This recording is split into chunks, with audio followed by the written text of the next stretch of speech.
Bom, então vamos lá. Tecido nervoso. Quando a gente fala em tecido nervoso, a exemplo do que nós já temos estudado aí com relação aos demais tecidos.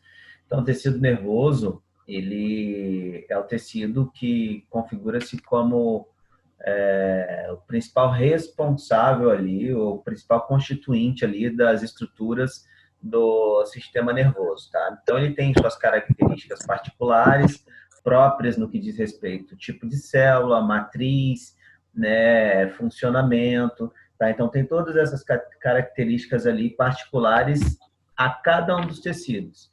Tá? Então, nós vamos avaliar de maneira geral quais são essas características hoje, né, e por que que ele precisa apresentar tais características para exercer a função que ele exerce. Tá? Então, quando a gente fala em relação ao tecido nervoso, quando nós falamos ali no que diz respeito à célula que forma esse tecido, né, então, a principal célula do tecido nervoso é o neurônio. Tá? Então, o neurônio é a principal célula do tecido nervoso. Então, é uma célula que ela tem um formato estrelado, tá? Ela tem um prolongamento, ela é uma célula que tem prolongamentos, então ela tem esse prolongamento aqui, ó, no meiozinho aqui, tá? Revestido aqui assim por uma bainha, tá? Então esse prolongamento aqui maior que vocês estão vendo, ele é chamado de axônio, tá aqui, ó. Ele tem um corpo celular, que é essa estrutura aqui, onde está o núcleo dessa célula.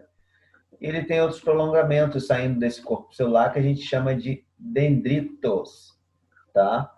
E aqui no final, mais alguns prolongamentos, que são os prolongamentos ali terminais do axônio. Então, de modo geral, essa é a estrutura de um neurônio. Então, dendritos, corpo celular, axônio, terminação do axônio, tá? E ele tem esse formato, né? Essa célula tem esse formato justamente em razão da função específica que ela exerce, que é uma função de transmissão de impulsos nervosos, tá? Então, o neurônio ele tem esse aspecto estrelado, tem esse aspecto, ele tem esses constituintes todos esses prolongamentos, justamente porque é uma célula de transmissão de impulsos, né? Então, ela forma um neurônio conecta-se ao outro, formando uma rede de neurônios, né, por onde esse impulso nervoso ele vai transitar. Então, por isso, o neurônio ele precisa ter esse aspecto. É aquilo que eu falei para vocês, né, já desde o primeiro dia de aula. Né, quando a gente fala de tecido, a gente está falando de células especializadas. E essa especialização celular tem uma grande relação com o formato, com a característica aí dessas células. Perceberam?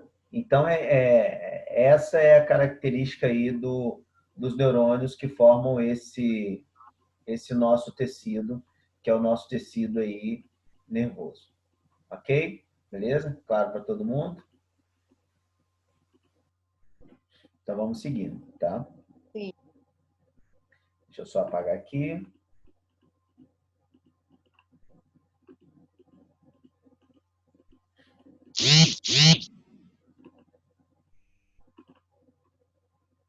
Bom, no que diz respeito ainda a essa célula, né, como eu falei para vocês, né, a principal célula do tecido nervoso é o neurônio. Ele pode apresentar-se sob diferentes tipos morfológicos, né, e também de acordo com a função que ele exerce. Então, o neurônio ele tem um aspecto, existem basicamente 3 tipos morfológicos de neurônios. Né? E esse tipo morfológico está relacionado com o prolongamento desse neurônio, com esse prolongamento que ele possui para permitir a transmissão dos impulsos nervosos. Tá? Então, de acordo com a morfologia, de acordo com o aspecto morfológico desse neurônio, ele pode ser classificado em... Espera que tem um aberto aqui. Beleza. Ele pode ser classificado em multipolares, neurônios multipolares, tá?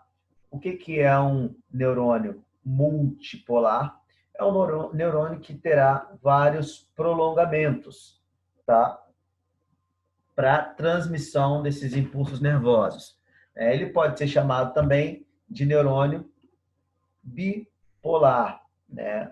Ou neurônios bipolares. Ele vai ter dois prolongamentos ali, tá? E ele pode ser ainda chamado de pseudo-unipolares, porque ele tem um único prolongamento, mas em razão do formato dele, parece que ele possui dois prolongamentos, né? Dois prolongamentos que são originários dos dendritos desses neurônios. Então, ele pode ser chamado de pseudonipolar quando ele aparentar ter dois prolongamentos ali, mas no caso ele tem apenas um, tá? Então, ele pode ser bipolar, quando ele tem dois prolongamentos, ele pode ser multipolar, quando ele tem vários, ou ele pode ser pseudo-unipolar. No que diz respeito à função dele, ele também pode ser classificado de três maneiras, de três formas, que são os neurônios que a gente chama de neurônios motores ou eferentes. O que é um neurônio motor ou eferente? É o neurônio responsável por desencadear uma ação, tá? Então, por isso ele é chamado de neurônio motor ou neurônio eferente. Ele traz a resposta, né? Ele traz a resposta, a estrutura, aquele órgão, por exemplo, quando eu quero movimentar o meu braço, né? Então, eu tenho ali uma rede neuronal, né? Uma série de neurônios ali, inervando ali a musculatura do meu braço e que permite essa movimentação, ou seja, permite essa realização motora. Então, esse conjunto de neurônios que estão ali são chamados de neurônios motores ou eferentes, porque eles são responsáveis por desencadear uma resposta.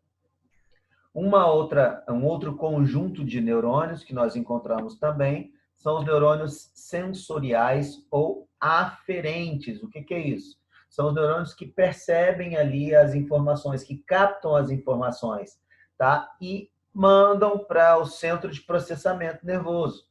Então, os neurônios sensoriais ou aferentes percebem essas informações. Um exemplo de lugar onde nós temos ali esses neurônios sensoriais são os próprios órgãos sensoriais, né? Por exemplo, os seus olhos, né? O nervo óptico, ele tem ali neurônios sensoriais que captam a imagem, né? Encaminham essa imagem ali para o centro de processamento. Então, são os neurônios sensoriais, ok?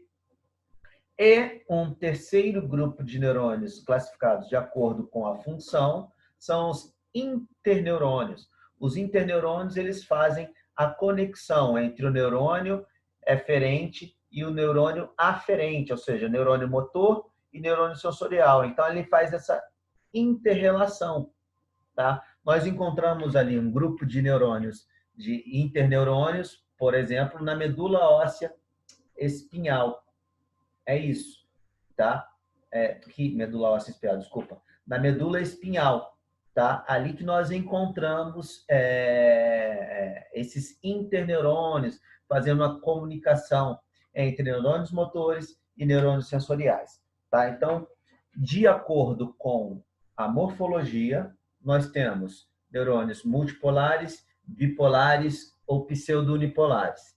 De acordo com a função, nós temos neurônios motores, sensoriais e interneurônios. Ficou claro para vocês?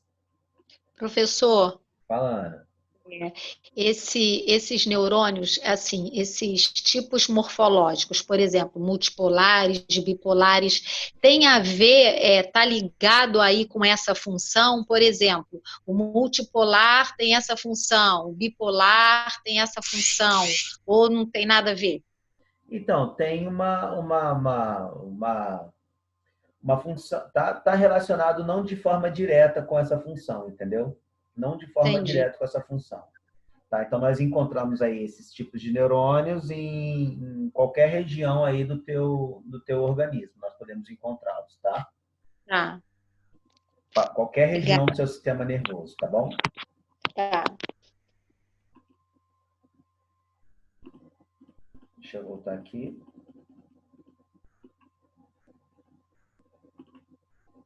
Bom, além além dos neurônios, nós temos também um conjunto de células acessórias, tá, ao tecido nervoso, que são chamadas de células da glia ou células da neuroglia. O que são as células da glia? Né? Qual que é a função delas? Esse tipo de célula, na realidade, ela não tem essa característica primeira dos neurônios, que é justamente essa transmissão de impulsos nervosos, tá? Mas essas células que a gente chama de células da glia, elas estão ali presentes para auxiliar no processo de nutrição, proteção desse neurônio. Tá? Então, são células acessórias ali, a função desse neurônio. Então, ela acaba protegendo, acaba auxiliando no processo de nutrição desse neurônio. Então, nós temos um conjunto de células ali que são chamadas de células da glia, que fazem parte do nosso tecido nervoso, que são as oligodendrócitos, os oligodendrócitos, melhor dizendo, as células de Shiva e os astrócitos, que são os tipos de célula da glia que nós encontramos ali formando também o nosso tecido nervoso. Tá? Então, de modo geral, essas células da glia ou da neuroglia, elas cumprem essa função, tá? Elas cumprem essa função de estar permitindo a manutenção do neurônio, desse tecido, de estar nutrindo esse tecido, de estar protegendo esse tecido. Tá ok? Bom, quando a gente fala de neurônio, um aspecto muito importante e que nós precisamos evidenciar são as relações que um neurônio tem com o outro. Como eu falei para vocês, a principal célula do nosso tecido nervoso é o neurônio. E eles formam uma rede neuronal, onde um neurônio se conecta ao outro. Só que essa conexão, ela não acontece de forma, como que eu vou dizer? Um neurônio ele não fica ligado, emendado ao outro neurônio. Tá? Eles ficam próximos um do outro. E aí essa proximidade entre um neurônio e o outro acaba formando uma regiãozinha, né, que a gente chama de fenda sináptica. Então o neurônio ele não encosta um no outro. Eles ficam próximos, bem próximos, mas fica uma abertura entre eles. Então o neurônio se conecta ao outro, mas existe entre eles, nessa conexão, uma região, uma abertura, que é chamada de fenda sináptica. Essa fenda sináptica é que permite a transmissão do impulso nervoso de um neurônio para o outro. Então, a transmissão do impulso nervoso, ela se dá da seguinte maneira.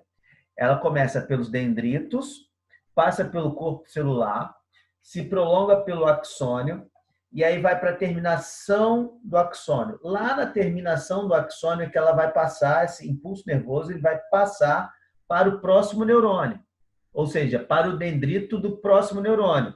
Então, terminação de um axônio ligado ao dendrito de outro neurônio. Essa ligação entre a terminação de um axônio de um neurônio e o dendrito de outro tem uma regiãozinha. uma aberturazinha, eles não ficam encostados um no outro. Existe essa abertura. Essa abertura é chamada de fenda sináptica. E é por ali que o impulso é transmitido de um neurônio para outro. Mas como assim? Como é que ele vai passar de um neurônio para o outro?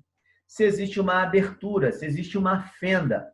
Para que isso aconteça, é que quando o impulso nervoso ele chega na terminação do axônio, no prolongamento final ali do axônio, na parte final do axônio, ele vai estimular nessa região, essa fenda sináptica, ele vai estimular a liberação de uma substância que é chamada de neurotransmissora. E aí é esse neurotransmissor que vai favorecer a passagem, ele cria um ambiente nessa fenda sináptica que é capaz de permitir a passagem do impulso nervoso de um neurônio para o outro, tá? Então existe uma série de neurotransmissores, como por exemplo, noradrenalina, acetilcolina, dopamina, tá? Uma série de neurotransmissores que favorecem isso. Essa produção de neurotransmissores tem a ver também com o tipo de estímulo que é dado, tá? Também na geração desse impulso nervoso.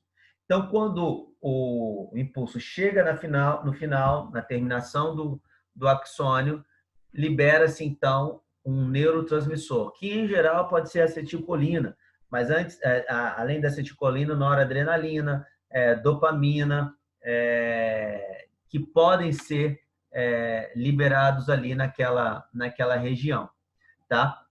E aí o impulso passa.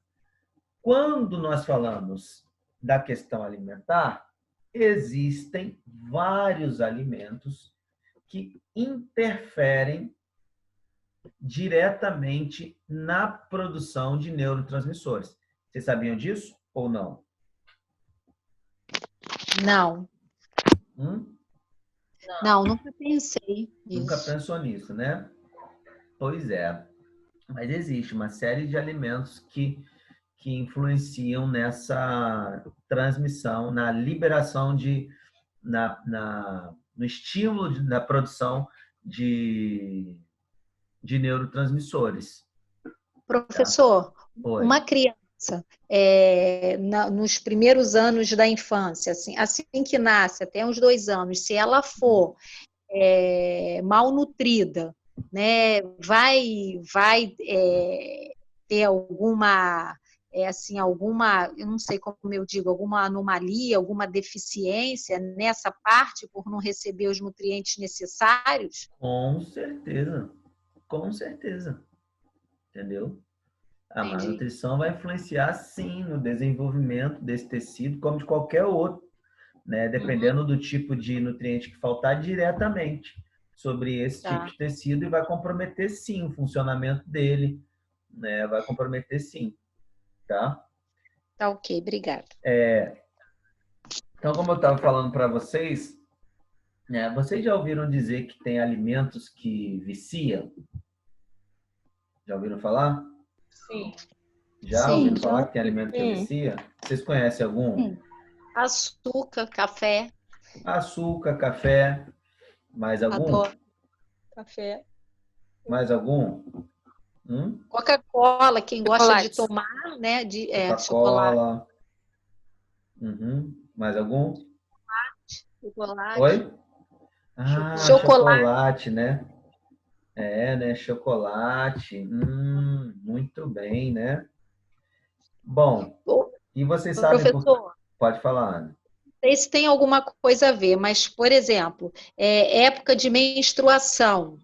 Geralmente, eu não sei se acontece com todas as mulheres, mas as do meu grupo, todas comem muito chocolate, muita coisa doce. Que delícia, né, Ana? Muito bom, né? O pessoal come mesmo, né? De menstruação, né? É verdade, né? Ainda bem, né? Senão essa Isso aí deu acontecer um genocídio, né? Você matando todo mundo. Ainda bem que inventaram chocolate para essa época da menstruação, da tensão pré-menstrual, né? Ainda bem, né? Professor, Oi, falar. o glutamato monossódico também, ele faz as células nervosas, né, ficar muito excitadas, vamos dizer assim. Sim, Priscila, glutamato monossódico, um tipo Porque de sal. eu tenho um problema de enxaqueca e eu não posso comer nada disso. Chocolate, Ah, café, que é estimulante também. isso, exatamente, exatamente. Todos esses alimentos que vocês falaram, na realidade, eles são estimulantes desse tipo de tecido, né? Do tecido nervoso, né? Ele tem substâncias que estimulam. E aí, por que que ele cria uma certa dependência? Por que que a pessoa fica dependente, por exemplo, do chocolate, fica dependente, por exemplo, do açúcar, fica dependente, por exemplo, do café? Por quê? Porque são alimentos que são estimulantes do sistema nervoso ou do tecido nervoso. Eles estimulam essa sinapse a trabalhar. Eles atuam aí de maneira que ocorra a liberação de neurotransmissores nessa região e dos mais variados tipos, tá? Como, por exemplo, dopamina, serotonina, noradrenalina, acetilcolina. Então, eles estimulam a produção. Então, cada uma dessas substâncias, na verdade, ele tem um efeito hormonal no seu organismo, né? A serotonina é conhecida como o hormônio do bem-estar. Já ouviram falar da serotonina? Sim, já. Sim, Sim. dopamina também, né? Um excelente hormônio, né? Também produz uma sensação boa, agradável. E tudo isso que você submete ao seu organismo, isso acaba gerando uma dependência. Por que que a droga gera dependência? Porque a droga também estimula a sinapse, estimula a produção desses neurotransmissores. Então, isso causa uma sensação de bem-estar, que é solicitada fisiologicamente pelo teu tecido nervoso cotidianamente. Então, ele já experimentou essa sensação de bem-estar e ele quer mais. Então, ele causa essa dependência. Então, ele passa a atuar mediante a presença dessa substância estimuladora. Então, quando você está ali com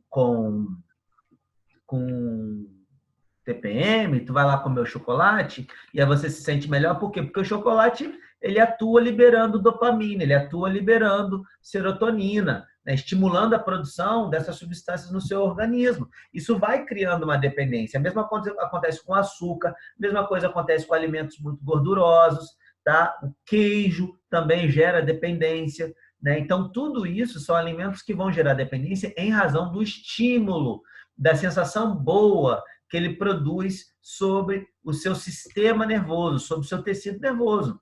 Então, ele gera dependência por conta disso, né? Por conta dessas substâncias que são estimulantes. E aí, o que que acontece?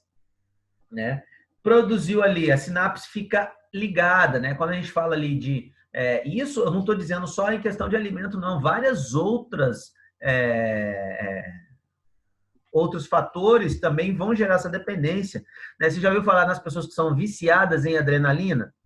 Né? O cara que vai e salta de paraquedas, né? E aí chega uma hora que ele já saltou tanto de paraquedas, que ele salta do avião sem paraquedas, com um amigo do lado de paraquedas, para ele no alto enganchar no cara para poder conseguir ali aterrissar. Né? Porque vai gerando uma dependência cada vez maior e aí a dose precisa ser aumentada, entendeu? Então é o que eu falo para vocês. Pode falar, Luiz. Atividade física também, né? Exatamente o que eu ia falar agora. Atividade física. Atividade física é o melhor meio de liberar serotonina, né? E aí é um hormônio de bem-estar, é o hormônio do bem-estar humano. Né? Então, quando você começa a praticar uma atividade física, você desenvolve esse hábito, o seu organismo cria uma dependência.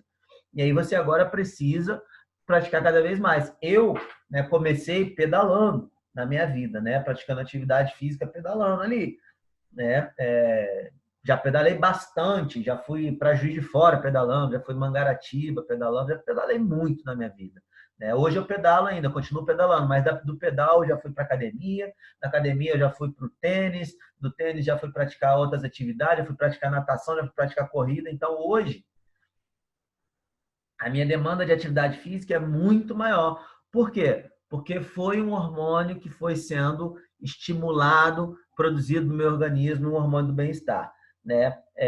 Isso, até certo ponto, é bom, dependendo do tipo de neurotransmissor que você produz, excelente. Né? Mas existem outros que não são tanto assim, como, por exemplo, a adrenalina. Ela tem vários outros efeitos adversos aí no seu organismo e que é produzido também mediante uma atividade física, também mediante a ingestão de certos alimentos. Tá? Então, isso é que gera a dependência. Então, quando a gente fala de dependência alimentar, a gente está falando de um processo que ele é fisiológico.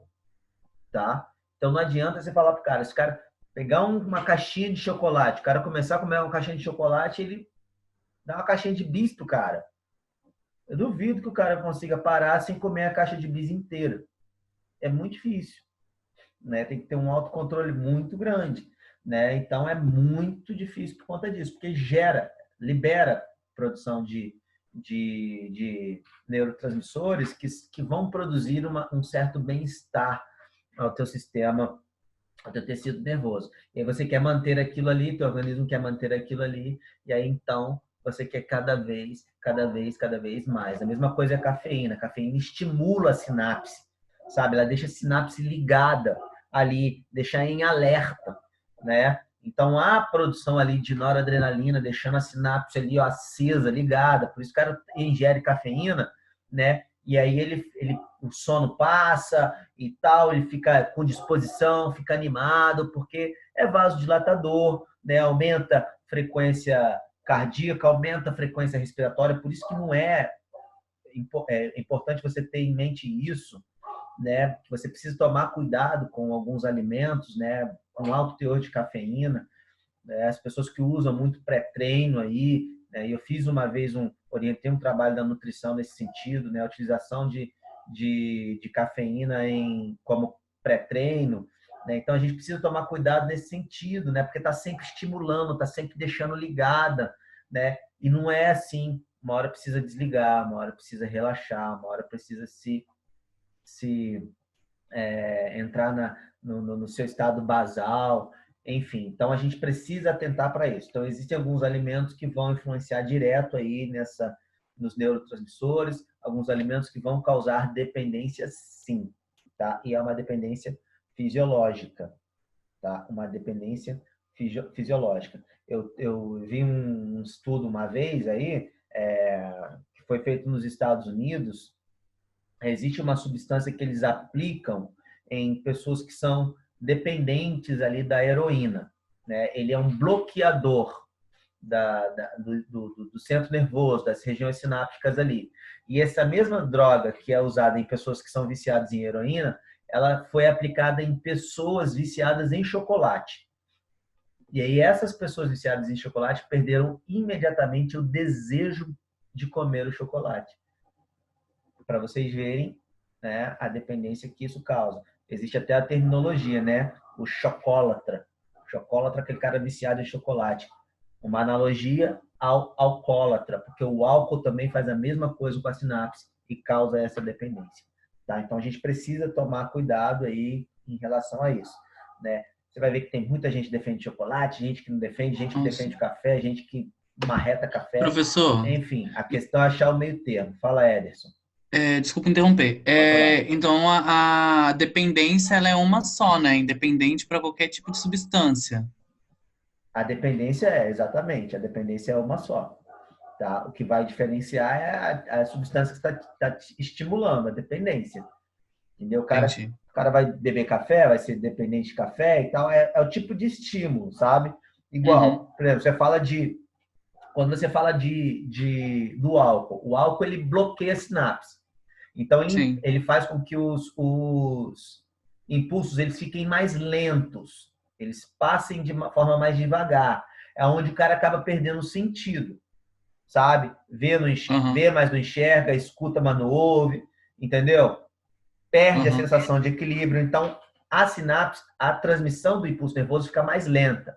Quando você fala, por exemplo, na cocaína, a cocaína ela estimula a sinapse, então ela deixa a sinapse ligada.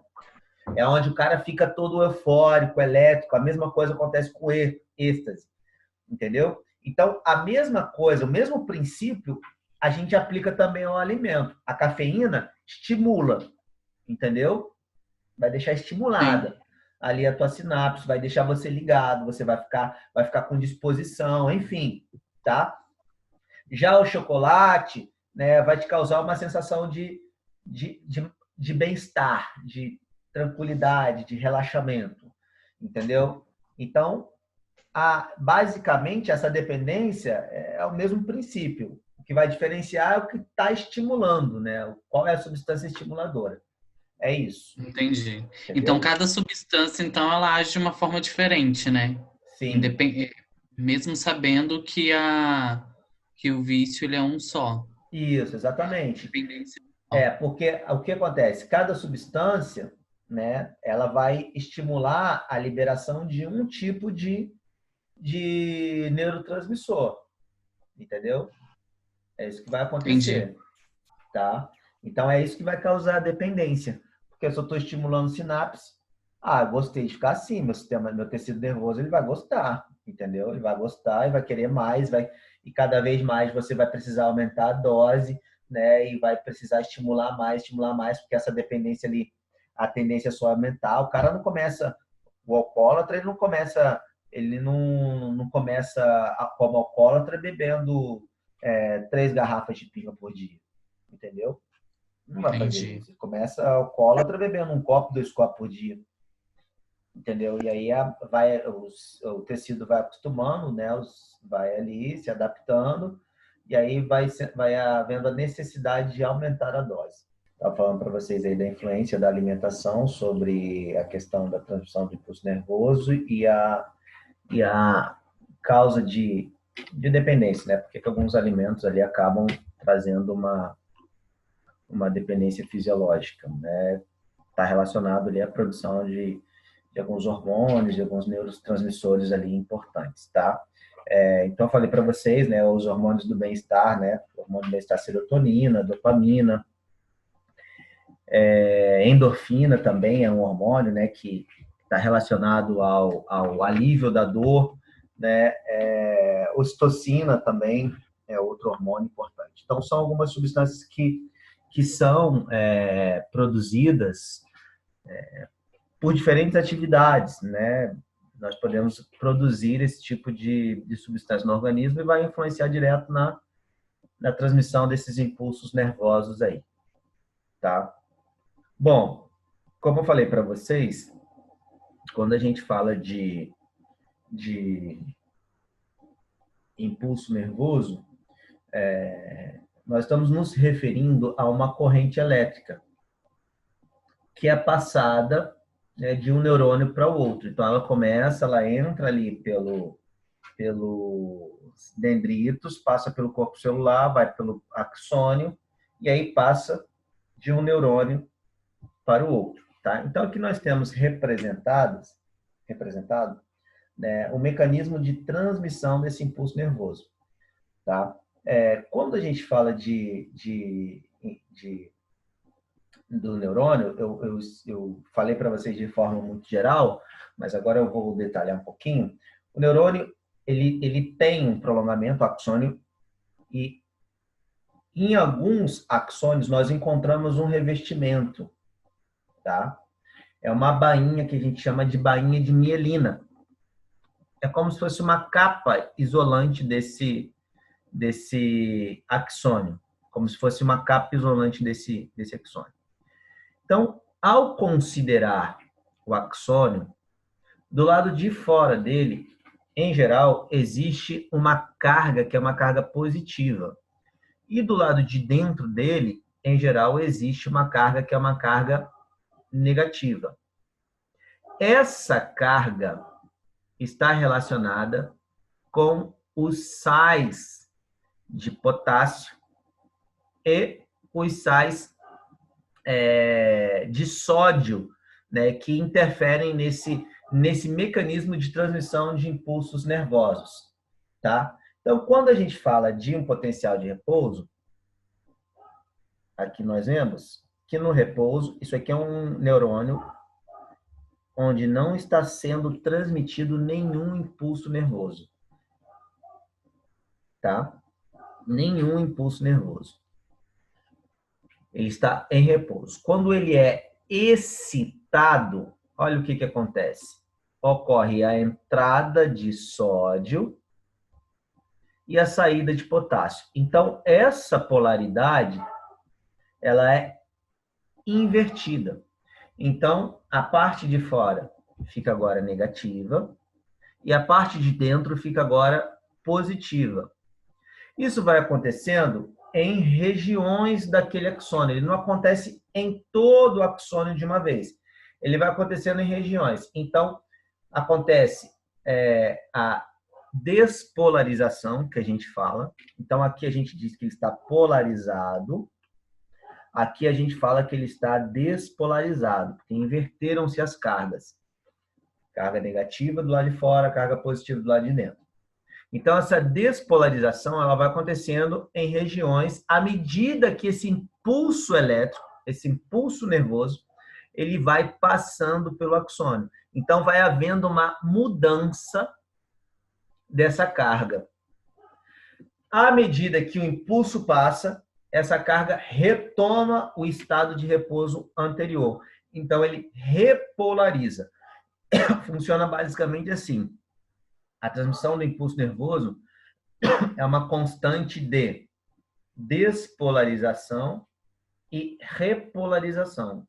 Despolarizou, repolarizou, despolarizou, repolarizou, despolarizou, repolarizou. Então, isso vai acontecendo ao longo do axônio, até que o impulso chega na terminação dele e passa por meio da fenda sináptica para o próximo neurônio. Tá ok? Então, esse é o método de condução de impulso nervoso mais característico. No entanto, como eu disse para vocês, existem neurônios que têm uma bainha.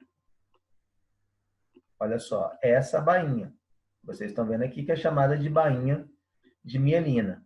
Então, essa transmissão de impulso nervoso, ela não acontece ao longo de todo o axônio, mas ela acontece só nesses pontos aqui, ó, vocês estão vendo, que não existe essa bainha onde essa bainha não está envolvendo. Essa região ela é chamada de nódulo de Ranvier. E aí acontece um tipo de transmissão de impulso nervoso que é muito mais rápido, muito mais efetivo, que é o tipo que a gente chama de transmissão saltatória. Ela salta de um nó de Ranvier para o outro diretamente. Então, há uma efetividade, há um ganho de tempo. Então, isso é rápido, é rapidíssimo esse processo de transmissão de impulso nervoso por esse mecanismo saltatório, né? Essa transmissão saltatória. Tá? Então, nos neurônios que têm a baía de mielina, a transmissão é saltatória. No entanto, existem algumas doenças que podem, ou melhor dizendo, que são consideradas doenças desmielinizantes. O que é isso? São doenças que acabam fazendo com que esse neurônio perca essa baía de mielina. Isso compromete agora a transmissão do impulso nervoso. Há algumas doenças, como, por exemplo, a esclerose múltipla. Já ouviram falar nesse tipo de doença? Conhecem? Tem? Ouviram ou não? Sim, já ouvi falar. Esclerose múltipla. A esclerose múltipla é uma doença desmielinizante, onde é degenerativo, tende a aumentar.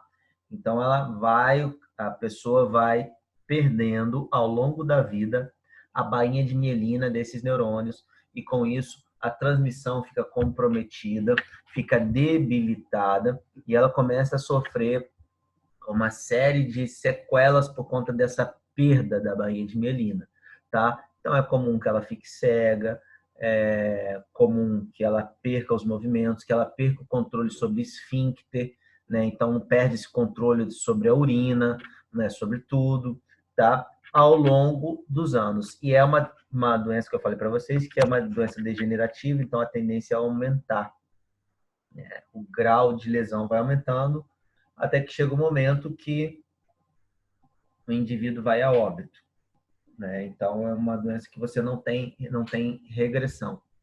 Você até consegue estabilizar o quadro do paciente, manter ele estável ali por um tempo, mas ao longo dos anos isso vai tendendo a aumentar, ele vai perdendo essa barrinha, vai lesando mais tecido nervoso, tá? Até que chega uma hora que não há mais o que se fazer, tá bom? É isso que acontece aí na esclerose múltipla, tá? Então, como eu falei para vocês, esse tipo de transmissão de impulso, aqui nós temos um exemplo do que eu estava dizendo para vocês anteriormente, tá? Então, você tem aqui, ó, o neurônio. Aqui. Então, o neurônio está em repouso. Ele estando em repouso, ele tem essa configuração aqui, tá? Do lado de fora, carga positiva, do lado de dentro, carga negativa, né? A partir do momento, o estímulo aumenta a entrada de sódio, então o sódio entra, potássio sai, invertendo assim a polaridade desse neurônio, tá? E aí, o potássio sai e a polaridade é restabelecida. Então, repolarização. O sódio entrando ali, saindo novamente, melhor dizendo, né? Repolarizando. Então, aqui é o neurônio excitado, aqui ele repolarizando. Então, aqui a gente tem ele em repouso, tá? Então, ele está polarizado. Aí, ele recebeu o estímulo que vem por aqui, pelos dendritos. Aí, ele despolarizou a membrana, perceberam? Ele despolarizou.